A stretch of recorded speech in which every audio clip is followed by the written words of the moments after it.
పద్మావతి మహిళా యూనివర్సిటీ దగ్గర strong room దగ్గరికి వెళ్ళేటప్పుడు ప్రీ ప్లాన్డ్గా దాడి చేయడంతో గాయపడినటువంటి పులివర్తి నాని స్విమ్స్లో చికిత్స పొంది ఈరోజు ఇప్పుడే డిశ్చార్జ్ అయ్యి ఇంటికి రావడం కూడా జరిగింది. ఇంట్లో కూడా మనం చూస్తే వందలాది మంది ఆయన్ని పరామర్శించడానికి వచ్చి ఆయన యొక్క యోగక్షేమాలను అడిగే పరిస్థితి ఉంది. ఏమంటే చెప్పండి, నిన్న కూడా హాస్పిటల్ దగ్గర కానీ వందలాది మంది వచ్చారు ఈ పైన ఒక అభిమానంతో. ఆ అభిమానాన్ని చూస్తే ఏమనిపించింది? అది మర్చిపోలేను. నేనేం వాళ్ళకి ఏం చేయలే. ఇంతవరకు ఒక ప్రజాప్రతినిధిగా కూడా గెలవాల చంద్ర నియోజకవర్గం. కానీ నాకు తెలుగుదేశం పార్టీ కుటుంబ సభ్యులు ప్రజలు కూడా అభిమానంగా చాలామంది వచ్చారు. అది ఎప్పుడు జీవితంలో మర్చిపోలేని ఇది, ఎప్పుడు జీవితంలో మర్చిపోలేని విషయం. ఆ సంఘటన జరిగిన 10 నిమిషాల్లో ఎట్లా తెలిసిందో తెలియదు, గేట్ దగ్గరికి ఒక 500 నుంచి 1000 మంది వచ్చేసారు. 10-15 నిమిషాలు అంటే ఎప్పుడో మనం ఏం సహాయం చేయకపోయినా కూడా తెలుగుదేశం పార్టీ పైన అభిమానము, మా పెద్ద ఆయన చంద్రబాబు నాయుడు గారు, లోకేష్ బాబు అభిమానంతో పాటు కార్యకర్తలకి నాణ్యన ఉన్నాడన్న భరోసా వచ్చింది కాబట్టి ఈరోజు వచ్చారు. అదొక నమ్మకం. ఆ భరోసా నేను నిలబెట్టుకోవాలని. సో అంత నమ్మకం, అంత భరోసా ఉన్న నేపథ్యంలో నిన్న జరిగిన దాడి వాళ్ళ ఉద్దేశం ఏమై ఉంటుంది? ప్రీ ప్లాన్డ్గా రావడం కావచ్చు, ఇవన్నీ కూడా అంటే చంద్రగిరి అభివృద్ధిని ఆపడానిక, అంటే అశాంతిని సృష్టించడం ద్వారా రాబోయే రోజుల్లో అభివృద్ధి ఆపాలన్న ఏమి వాళ్ళ ఎత్తుగడ ఏమై ఉంటుంది? మా గన్మ్యాన్ ఇప్పుడు కొట్టారు చూడండి, గన్మ్యాన్ అతను చెప్పింది ఏమంటే చంపేయండి రావాన్ని, బై ఎలక్షన్ తెచ్చండి. ఈ వర్డ్స్ 3 సార్లు మాట్లాడారంట. ఆ వ్యక్తులు గుర్తుపడతాడు అతను.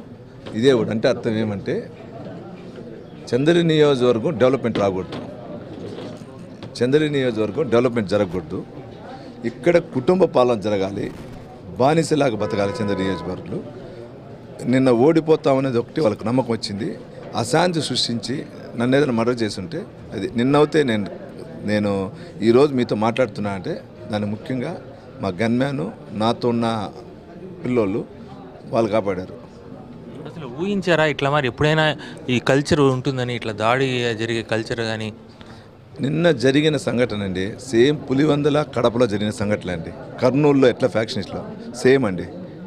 బండ్లు 3 అడ్డం వచ్చారు, స్లో చేసాం, 10 మంది వచ్చారు. ఈ లోపల నాకు అర్థమై మా గన్మ్యాన్లు చెప్పిన అటాక్ స్టార్ట్ అవుతుందని చెప్పి డిఎస్పీకి కాల్ చేసి, చంద్రగిరి డిఎస్పీకి, సార్ అటాక్ జరుగుతూ ఉందని. ఎక్కడ యూనివర్సిటీ అన్నా ఇప్పుడే చెప్తాన్నాడు.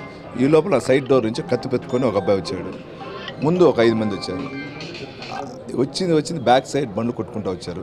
నా బండ్లు కొట్టారు. నా బండ్లు కొట్టిన వెంటనే నేను దిగి ఎందుకు కొడుతున్నారు అని రమ్మన్నా. లోపల మాట్లాడి ఏదో సమ్ వెరైటీగా ఒక రాడ్ ఉంది, అది రాడ్డా కొయ్య అర్థం కాల. వాడు పెట్టుకొని పైకి వస్తే ఒక తండ్రి కింద పడ్డాడు. ఈ లోపల ఇంకొక అతను సమిట్ ఎత్తుకొని వచ్చి వేసాడు.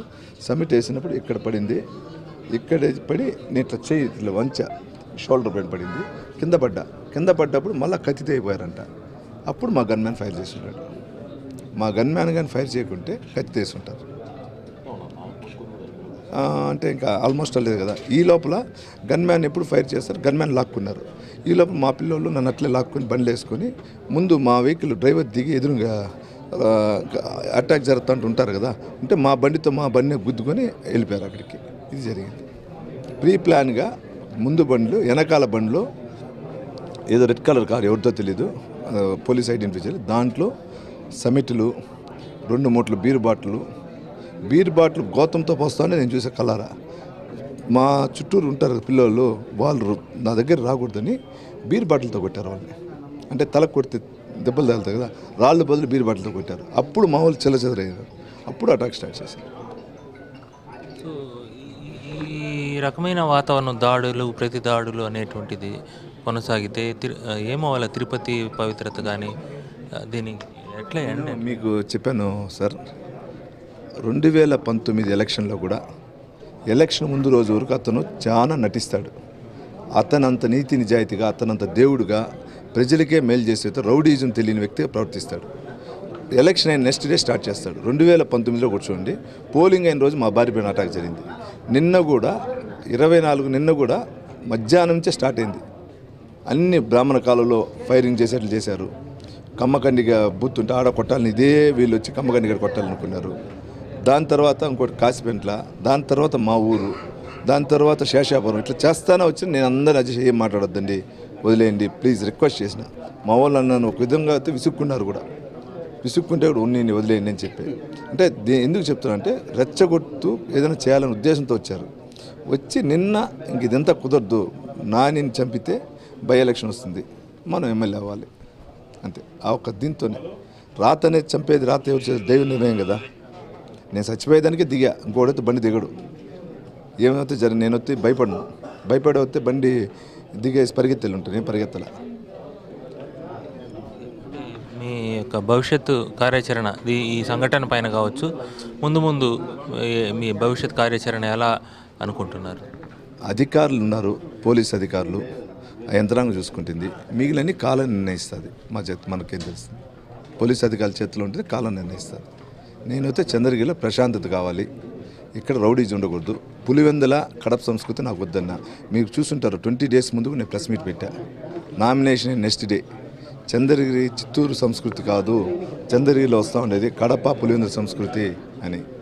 4 బస్సుల్లో ఫొటోస్ కూడా మీకు ఇస్తాను. 4 బస్సులో తమిళనాడు నుంచి బస్సులో బయట నుంచి తెచ్చి దించారు, విత్ ప్రూఫ్స్ ఉంది, అన్నీ ఇస్తా. దీంట్లో ఒకరిద్దరు పోలీస్ అధికారుల పాత్ర ఉంది. వాళ్ళ కాల్ డేటా ఇస్తా, వాళ్ళ personal call data, personal number, ఈ నెంబర్ కాదు, పర్సనల్ నెంబర్ నుంచి ఎక్కడెక్కడ పోయింది, ఏమేమి అధికారి సహకరించాడో అన్నీ ఇస్తా. వెయిట్ చేయాలి, 4వ తేదీ వరకు వెయిట్ చేయాలి నాకు, ఎందుకంటే నాకు ఇన్ఫర్మేషన్ ఉంది.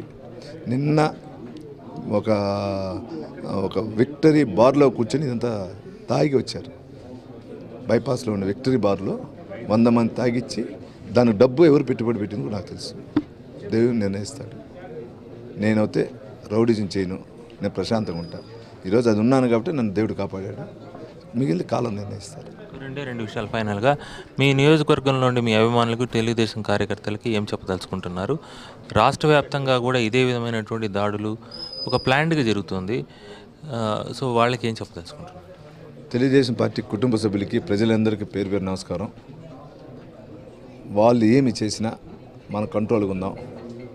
మనం రేపు గెలుస్తున్నాం, గెలిచినాక మన చంద్రగిరి నియోజకవర్గం అభివృద్ధి వైపు తీసుకుపోదాం. అభివృద్ధే మన ముఖ్యం. ఈ రౌడీజాన్ చేసే వ్యక్తులు మనకు అవసరం లే. దెబ్బలు కొట్టినారా, నన్ను కొట్టారు తిన్నా, మిమ్మల్ని కొట్టినారా తిందాం, కానీ ఎక్కువైందా అధికారులు, పోలీస్ అధికారులు ఉన్నారు, వాళ్ళు చూసుకుంటారు.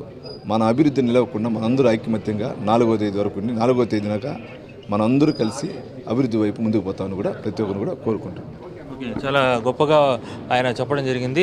అభివృద్ధికి సంబంధించినటువంటి అంశంపైన, అంటే రాష్ట్రంలో అభివృద్ధి జరగకూడదు, అశాంతితో రాష్ట్రం అతలాకుతలం అయిపోవాలా, గవర్నమెంట్ మారినా కూడా అభివృద్ధి జరగకుండా ఉండాలనేటువంటి ప్రణాళిక జరుగుతున్న నేపథ్యంలో